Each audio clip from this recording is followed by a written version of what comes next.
Çantama baksam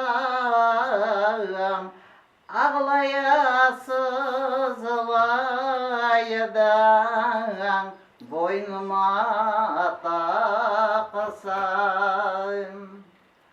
anayı babayı diyen ele bıraksam ah yazmaz böyle yazılgan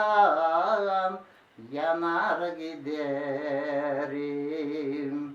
yazımız böyle yazılgan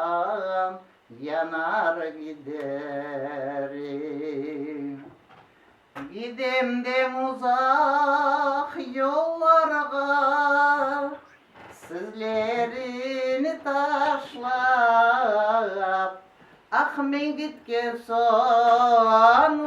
uğrarsın başını da aşay mendenden oynap gülgenin alemden başka ah yazımız böyle yazılgan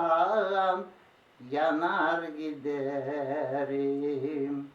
yazımız böyle yazılgan yanar giderim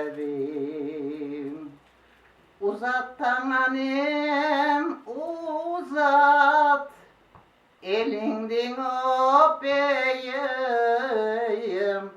emdigin ak sütlerini de ele al ideyim gidemden uzak yollara da belkim kaytalamam